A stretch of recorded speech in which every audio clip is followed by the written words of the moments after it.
ನಮಸ್ಕಾರ ಎಲ್ಲರಿಗೂ. ಯುಗಾದಿ ಹಬ್ಬದ ವಿಶೇಷವಾದ ಮಂತ್ರ, ಯಂತ್ರ, ತಂತ್ರ ನಾಳೆ ಬುಧವಾರ ದಿನ ರಾತ್ರಿ 10 ಗಂಟೆಗೆ ಮಾಡುವಂಥ ಒಂದು ವಿಧಾನ. ಯಾರು ಈ ಒಂದು ಪೂಜೆಗೆ ಕುತ್ಕೊಳ್ತಾರೋ ಅವರು ಕಪ್ಪು ಬಟ್ಟೆ ವಸ್ತ್ರನ ಧರಿಸಿರಬೇಕು. ಇದಕ್ಕೆ ಬೇಕಾಗಿರೋದು ಒಂದು ಮಣ್ಣಿನ ದೀಪ, 3 ಥರದ ಎಣ್ಣೆ, ಎಳ್ಳೆಣ್ಣೆ, ತುಪ್ಪ ಮತ್ತು ಬೇವಿನ ಎಣ್ಣೆ, ಈ ಮೂರನ್ನು ಮಿಶ್ರಿತ ಮಾಡಿ ನೀವು ದೀಪ ಹಚ್ಚಬೇಕು. ಸೊ ಹಚ್ಚಕ್ಕಿಂತ ಮುಂಚೆ ಒಂದು ಯಂತ್ರನ ತಿಳಿಸ್ಕೊಡ್ತೀನಿ. ಆ ಯಂತ್ರ ಕೂಡ ನಾನು ಸ್ಕ್ರೀನಲ್ಲಿ ಹಾಕಿದ್ದೀನಿ. ಇದನ್ನು ಒಂದು ವೈಟ್ ಶೀಟ್ ಪೇಪರಲ್ಲಿ ಗ್ರೀನ್ ಕಲರ್ ಪೆನ್ನಲ್ಲಿ ಬರೀಬೇಕು.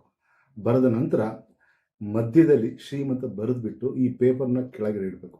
ಇದರ ಮೇಲ್ಗಡೆ ಈ ದೀಪನ ಇಟ್ಬಿಟ್ಟು ಆ ನಂತರ ಹಚ್ಚಬೇಕು. ಇದನ್ನು ನೀವು ಉತ್ತರ ಕಡೆಗೆ ಮುಖ ಮಾಡಿ ಈ ಒಂದು ವಿಧಾನ ಮಾಡಬೇಕು. ಸೊ ಮಾಡಬೇಕಾದ್ರೆ ನಿಮ್ಮ ಒಂದು ವಿಶಸ್ ಏನಿದೆ ಮನಸ್ಸಲ್ಲಿ ಸಂಕಲ್ಪ ಮಾಡ್ಕೊಂಡ್ಬಿಟ್ಟು ಈ ಒಂದು ಕೊಟ್ಟಿರೋಂಥ ಈ ಮಂತ್ರನ ಪಠನೆ ಮಾಡಿ. ಓಂ ಶ್ರೀ ಐಂ ಓಂ ಈ ಮಂತ್ರ 108 ಸರಿ ಪಠನೆ ಮಾಡಿ ನಿಮ್ಮ ಒಂದು ಇಷ್ಟಾರ್ಥಗಳನ್ನು ಬೇಡ್ಕೊಂಡು ಕೇಳ್ಕೊಳ್ಳಿ. ಬಹಳ ವಿಶೇಷವಾದಂಥ ಈ ಒಂದು ಯುಗಾದಿ ಹಬ್ಬದ ಮಂತ್ರ, ಯಂತ್ರ, ತಂತ್ರ. ಸರ್ವೇ ಜನಂ ಸುಖಿನೋ ಭವಂತು.